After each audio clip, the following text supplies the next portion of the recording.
দুর্গাপুজো করতে না পারার দুঃখ থেকে শুরু হয়েছিল জগদ্ধাত্রী পুজো। তাই গোটা বাংলায় মা দুর্গা বিদায়ের পর যে শূন্যতা তৈরি হয়, সেই শূন্যতা মলিন করে দেন মা জগদ্ধাত্রী এসে। এই মুহূর্তে আকাশ জুড়ে হেমন্তের নীল, আর বাংলা জুড়ে হৈমন্তিকা। হাতে গোনা আর মাত্র কয়েকটা দিন, তারপরেই শিশিরে ভেজা স্নিগ্ধ বাংলা জুড়ে হবে ধৈর্যের দেবী, সহিষ্ণুতার প্রতীক মা জগদ্ধাত্রীর পুজো। আর তাই জগদ্ধাত্রী পুজো নামটা শোনা মাত্রই চোখের সামনে ভেসে ওঠে কৃষ্ণনগরের বুড়িমা, চাউলপট্টির আদিমা, চন্দননগরের তেমাথার রানীমা, কৃষ্ণনগরের মালোপাড়ার মা জলেশ্বরীর অপূর্ব মুখখানা। মার্কণ্ডেয় পুরাণ অনুযায়ী মা দুর্গারই আর এক রূপ মা জগদ্ধাত্রী। জগদ্ধাত্রী কথার অর্থ হলো এই গোটা জগৎকে ধারণ করেছেন যিনি। তাই আসুন আল্টিমেট মোটিভেশনের নতুন একটা ভিডিওতে আমরা শুনে নিই বাংলার কিছু ঐতিহাসিক জগদ্ধাত্রী পুজোর কথা। চন্দননগরের অন্যতম জনপ্রিয় জগদ্ধাত্রী পুজোগুলোর মধ্যে একটা শিব মন্দির তেমাথা সর্বজনীন জগদ্ধাত্রী পুজো। গোটা চন্দননগর আলো করে যেন মা বিরাজ করছেন এখানে। তাই এই মাকে রানীমা নামেই সম্বোধন করেন সবাই। ইতিহাস বলছে বর্তমানে যেখানে তেমাথার নাট মন্দিরটি স্থাপিত রয়েছে, সেখানে নাকি একটা সময় বিরাট একটা অশ্বত্থ গাছ ছিল, আর সেই গাছের পিছনেই রয়েছে বুড়ো বাবা শিবের জাগ্রত মন্দির। সেই সময় এই রানীমায়ের পুজোয় আজকের মতো এত অত্যাধুনিক মানের প্যান্ডেল তৈরি হতো না, বরং সেই সময় হোগলা পাতা দিয়েই তৈরি হতো মাতৃমণ্ডপ। আর রানীমা সেজে উঠতেন সোনালী সাজে। সেই স্মৃতি ধরে রেখে আজও যখন রানীমাকে নিয়ে শোভাযাত্রায় বেরোনো হয়, তখন মায়ের চালচিত্রের উপর দেওয়া থাকে অশ্বত্থ গাছের পাতা।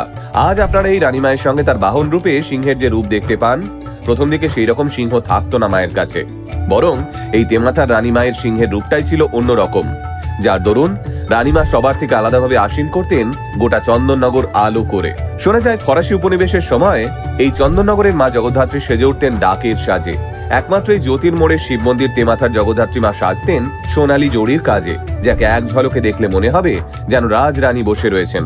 দুর্গা দশমীর দিন মায়ের কাঠামো পুজো দিয়ে এই জগদ্ধাত্রী পুজোর সূচনা হয়। প্রায় ৩৫ মন খড় এবং ১০০০ কেজি মাটি দিয়ে তৈরি হয় এই ৩৫ ফুট উচ্চতার রানীমার প্রতিমা। কথিত আছে এই মায়ের কাছে কেউ যদি কোনো মনস্কামনা জানিয়ে পুজো দেন, তাহলে সেই মনস্কামনা অবশ্যই পূরণ করেন রানীমা।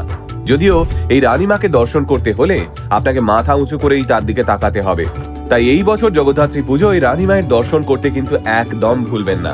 চন্দননগরের আরো এক জনপ্রিয় পুজো চাউলপট্টির আদিমা। আনুমানিক ৩০০ বছরেরও বেশি পুরনো এই পুজো। চন্দননগরের চাউলপট্টিতে ফরাসি সরকারের দেওয়ান ইন্দ্রনারায়ণ চৌধুরী এই পুজো শুরু করেছিলেন। শোনা যায় নবমীর দিন এই আদিমাকে ১০৮টি রক্তপদ্ম নিবেদন করার প্রথা রয়েছে। শুনলে অবাক হবেন, এই পুজোয় সমস্ত আচার অনুষ্ঠান নিষ্ঠার সঙ্গে পালন করে পুরুষরাই। আবার কৃষ্ণনগরের চাষাপাড়ার ঐতিহ্য আর আবেগের আর এক নাম বুড়িমা। ২৫০ বছরেরও বেশি পুরনো জগদ্ধাত্রী পুজোগুলোর মধ্যে অন্যতম এই বুড়িমার পুজো। কথিত আছে বুড়িমা সকলের সমস্ত ইচ্ছে পূরণ করেন।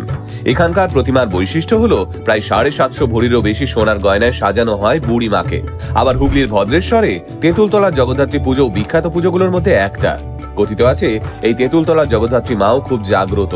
ওদিকে মহারাজা কৃষ্ণচন্দ্র স্বপ্নাদেশ পেয়ে জগদ্ধাত্রী পুজো শুরু করার পর সেই পুজো তার প্রজাদের মধ্যেও এক বিশেষ ভূমিকা রাখতে শুরু করে।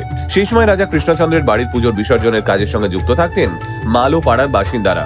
আর এই মালোপাড়ার বাসিন্দাদের মধ্যে যারা পুজোর কাজে যুক্ত থাকতেন তারা প্রত্যেকেই জেলে। তাই তারা যে নৌকোয় মাছ ধরতেন, আবার সেই নৌকোতেই মা রাজরাজেশ্বরীর বিসর্জন দিতেন। এই বিসর্জনের মধ্যে দিয়েই মালোপাড়ার বাসিন্দাদের মধ্যে মা জগদ্ধাত্রীর আরাধনা করার বাসনা জেগে ওঠে এবং তারা সবাই রাজা কৃষ্ণচন্দ্রের কাছে গিয়ে জগদ্ধাত্রী পুজোর জন্য অনুমতি চেয়ে বসেন।